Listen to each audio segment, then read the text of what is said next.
What is up, everybody? Welcome back to the City Life Project YouTube channel for yet another live picks, predictions, and preview video here covering UFC Fight Night Kape versus Almabayev. Now, we're just going to fire through the picks on this stream, and then we actually have a little bit of another fight promotion to cover before UFC Fight Night tonight. So, as I said in the chat, not going to be super interactive with the chat during this particular live stream. Talk amongst yourselves as always.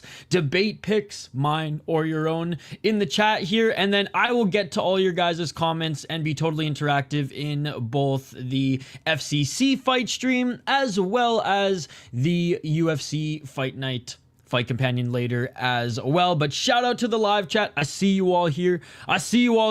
Let's get to the first fight on this card. We got Charles Johnson against Ramazan Temirov. Temirov made his UFC debut in his last fight against CJ Vergara, where he knocked him out, which is what he's seemingly been doing in his pro mixed martial arts career. He's 28 years of age, 18 and 2 as a pro out of the Muradov gym. 11 KO TKOs, 1 submission, 6 decision, 2-0 in Ryzen, 1-0 in the UFC. And yeah, what a crazy run. What a crazy first round finish run as well. 2, 4, 5.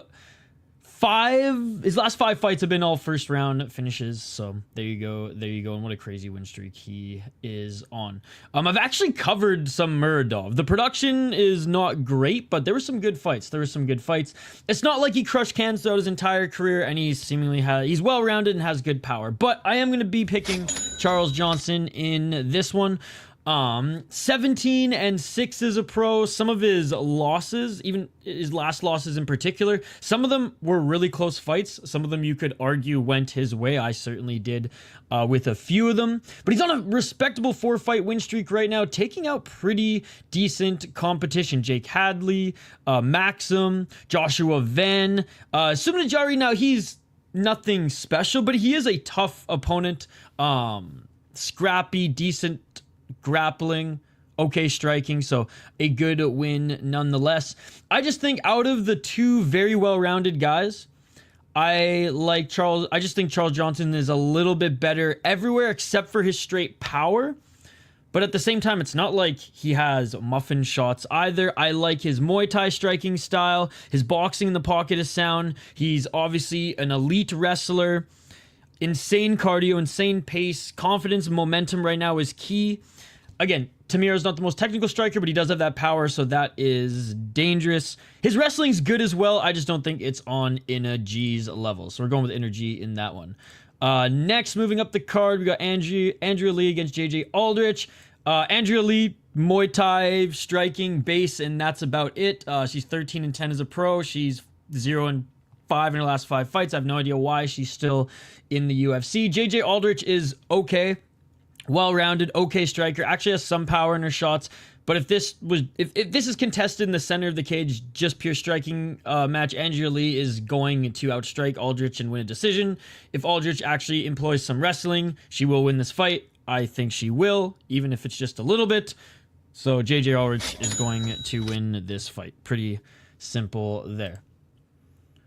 This one is interesting. This one is actually interesting. We have the hard-hitting and dangerous striker in Lucas Almeida, who's getting up there in age, okay? Beautiful win in his last fight against Timmy Kwamba. Now, Timmy Kwamba's nothing special, and yes, Lucas Almeida didn't knock him out, but a good win nonetheless, and he needed that coming off a brutal loss to Andre Philly and a submission loss to Pat Sabatini. He is the underdog coming into this one because a prospect has entered the equation. That's right, Danny Silva. Now, Danny Silva is well-rounded, okay? Like, in his last fight in particular, we did see him include a lot of his wrestling. Now, I think it was more clear. I think he should have won unanimous decision, but it really doesn't matter. I actually like how he mixed in other tools in that fight against Kulibao, because usually he's just kind of like a psycho blitz striker who has power, but doesn't necessarily employ the highest guard and leaves himself open at times because he's always the one that attacks first, this is a huge step up in competition for him against that of a Lucas Almeida.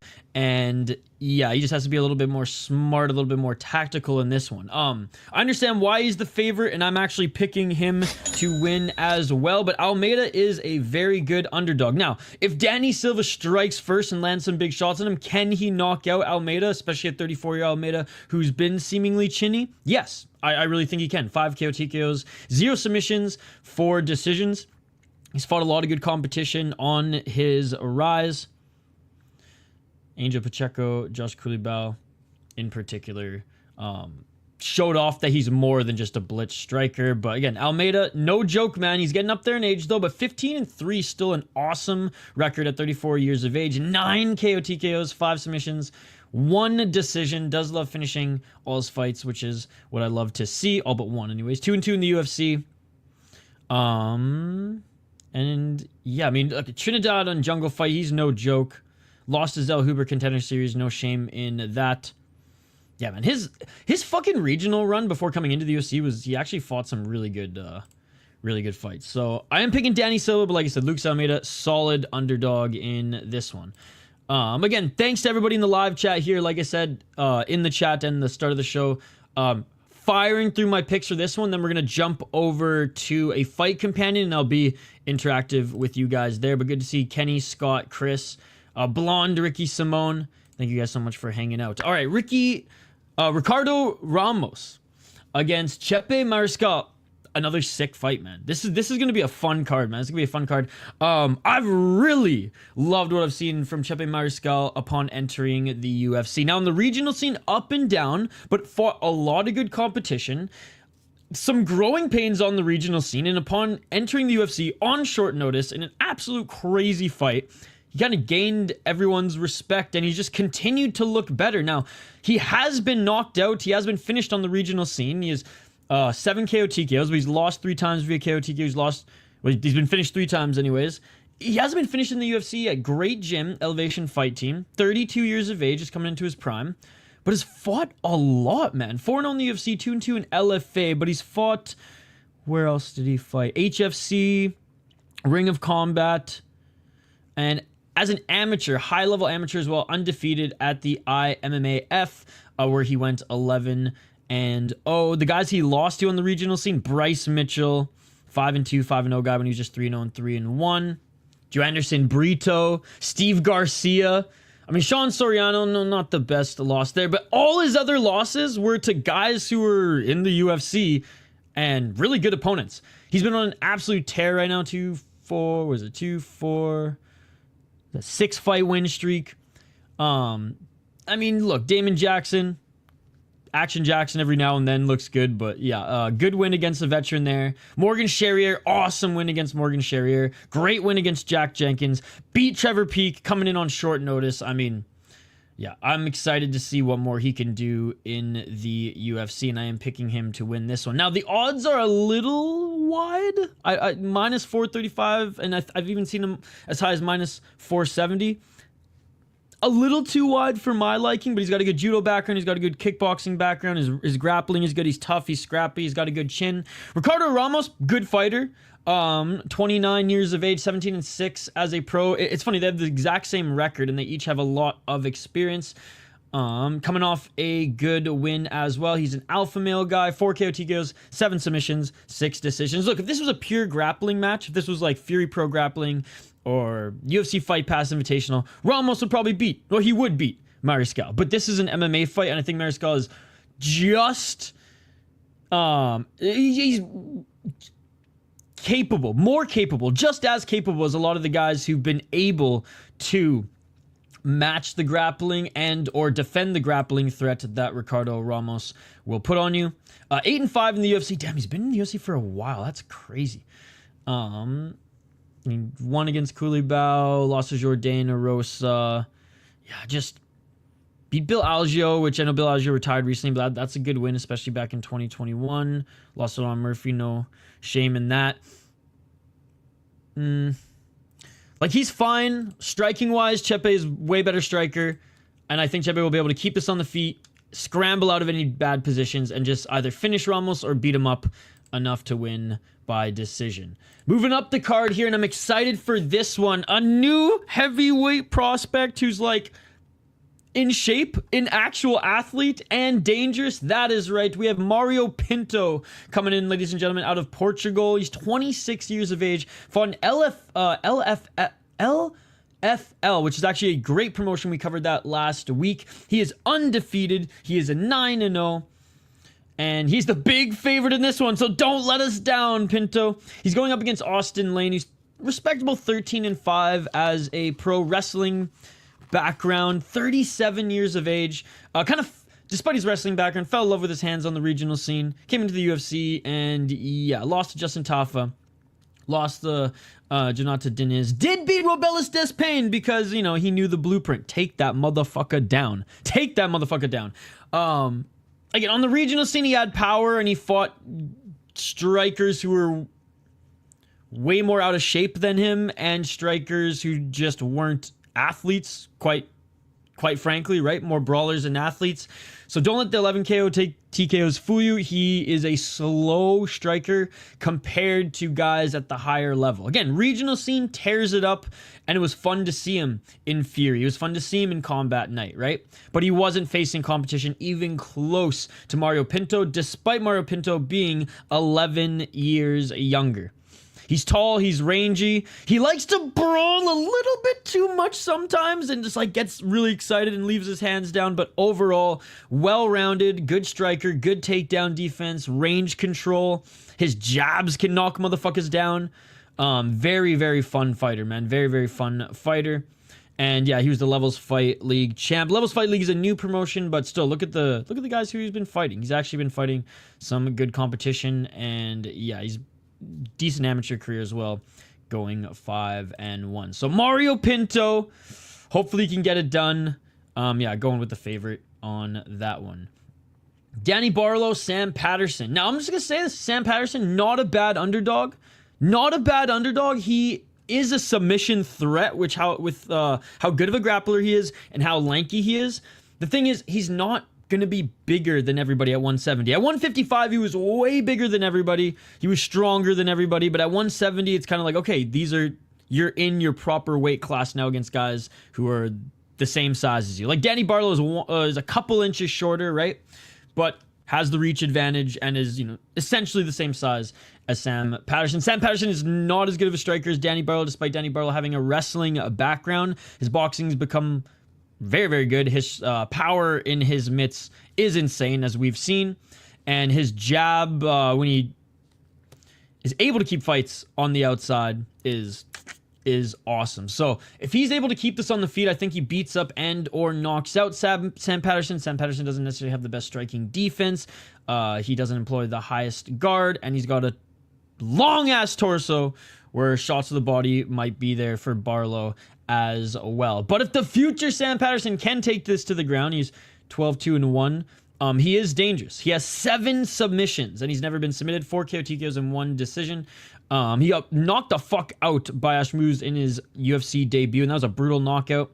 Then beat Johan Linnes and Kiefer Crosby. So yeah, got 2 wins in the UFC since, but not high-level wins at all. Whereas Danny Barlow, man, coming in, I think the odds are right here, minus 320. But again, just, you know, it's gambling for a reason. If you want to gamble on Sam Patterson's submission, yeah, we'll see.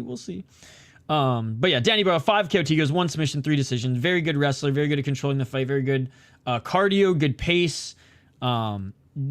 Very rarely is Danny Barlow in a lot of danger in fights. I know the last fight went split decision. It could have gone unanimous decision, in my opinion.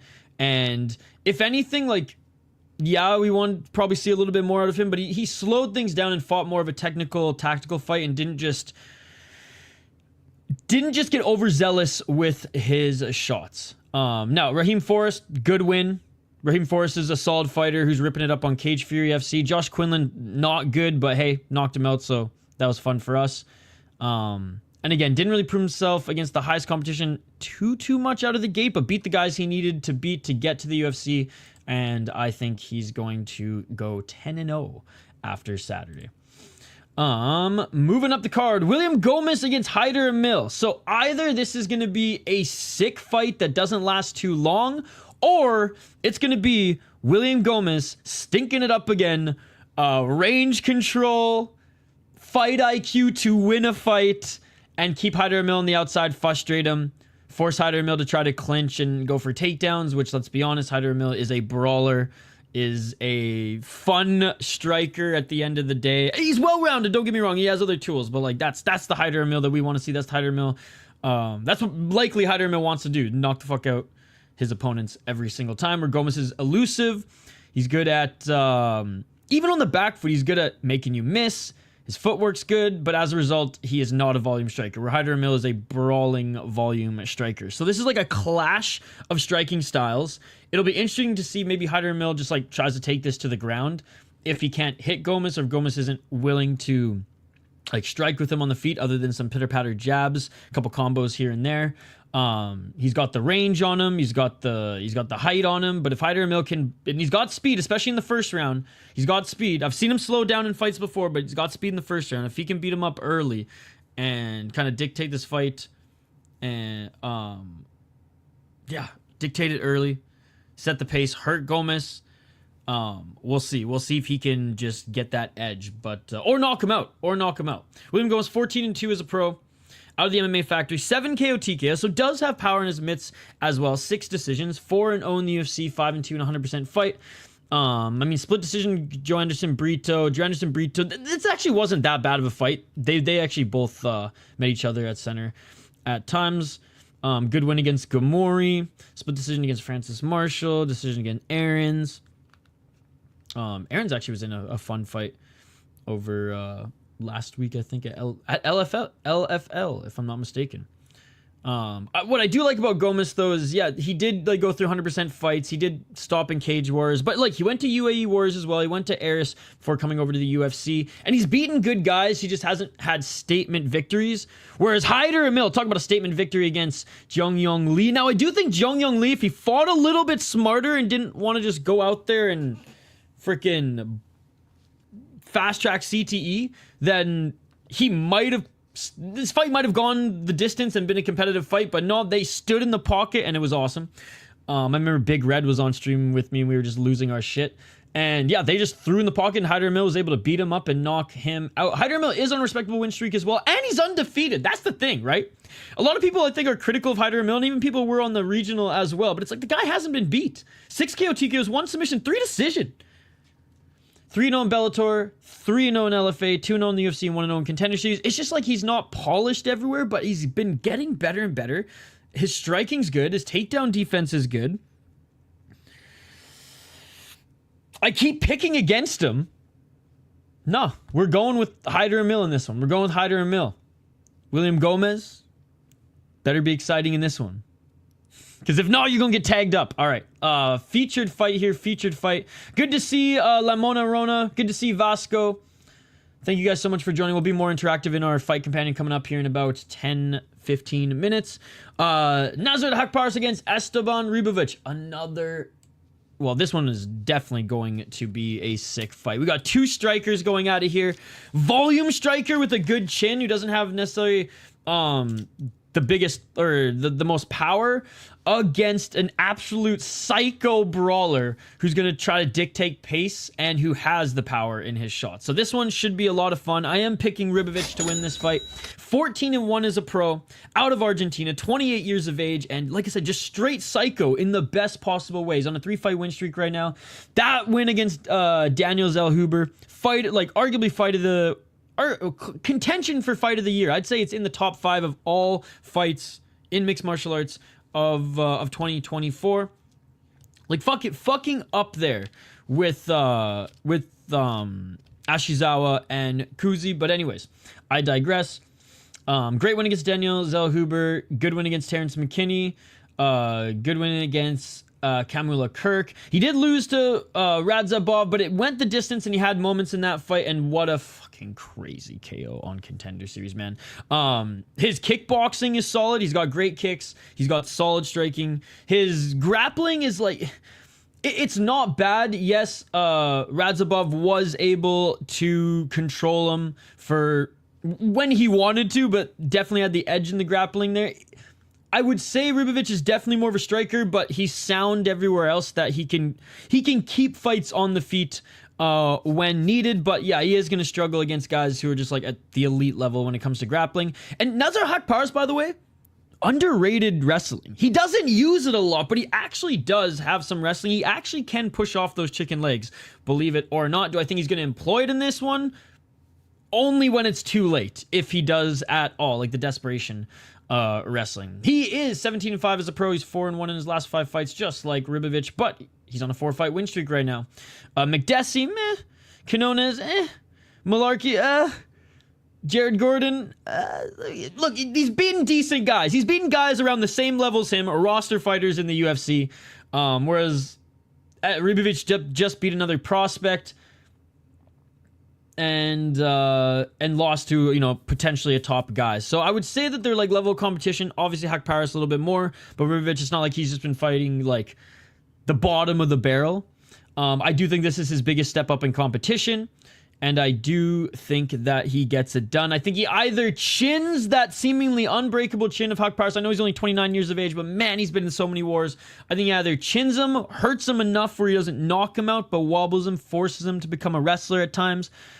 I think Ribovics just does more damage at the end of the day, whether that leads to a finish and or a clear 3-round or unanimous decision victory. All right, co-main event. What the fuck are we doing, ladies and gentlemen? Cody Brundage, Julian Marquez. This is what I have in my notes. The fuck is this? He hasn't won in 3 years. He is the, with all due respect, standout for not the best reason at Factory X. Julian Marquez, slow and chinny.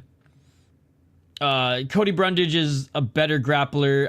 Even though he's out of Factory X, I don't see any low kicks coming out of Cody Brundage's style. I don't see the best striking from Cody Brundage. However, his grappling is good. It's what's got him here.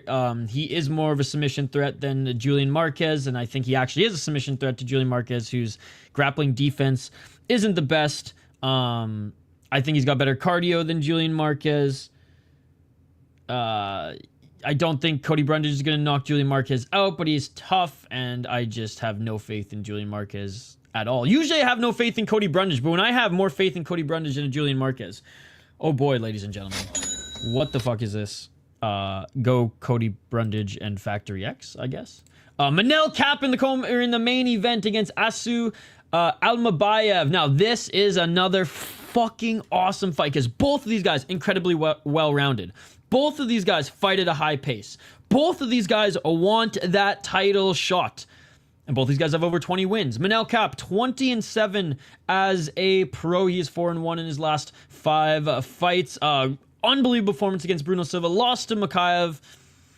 That was a weird fight. Nobody won that one. Good win against Felipe Dos Santos. However, I do want to say Felipe Dos Santos did come in on short notice and actually put, like, potentially won a round, and if not, at least made the fight competitive. So, do we say that Felipe Dos Santos is just that good?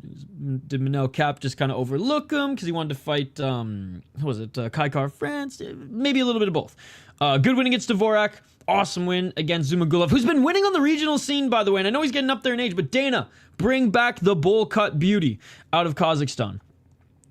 Out of Portugal, Manel Kape, 12 KO TKOs, 5 submissions, 3 decisions. Very, very good grappling, good jiu-jitsu, amazing striker, boxing background. 6-3 in Ryzen, where he was the champ, 5-3 in the UFC. I know he's not been super active since coming into the UFC. A lot of canceled fights, more so on his opponent's side and fault than his side.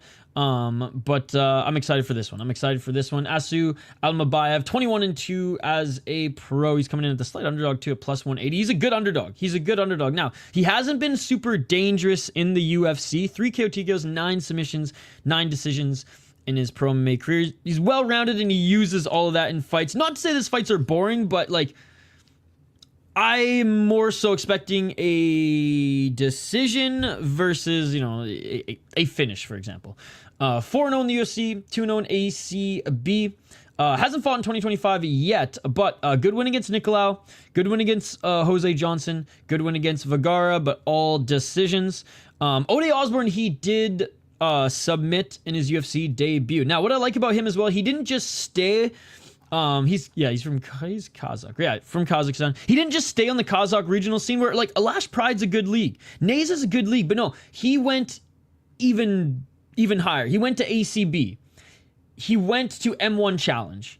He went to Brave, right? So I really like that, and he fought good competition along the way. Now, not always the best, but against, you know, prospects. Against prospects. You know, look at this guy. Turned out he's 7-2 right now as well.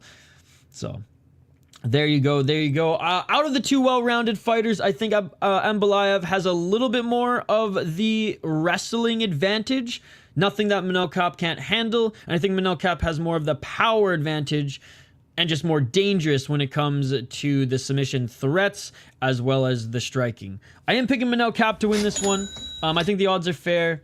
If Asu wins, fucking give him a title shot. There's nobody else in the division right now. And if Manel Kape wins, he's going to get the title shot as well. My degenerate... Oh, sorry. Volcan gave me these parlays, by the way, guys. Safe and degenerate parlay brought to you by our friend Volcan. Safe parlay, we're going Pinto, Gomis, Barlow.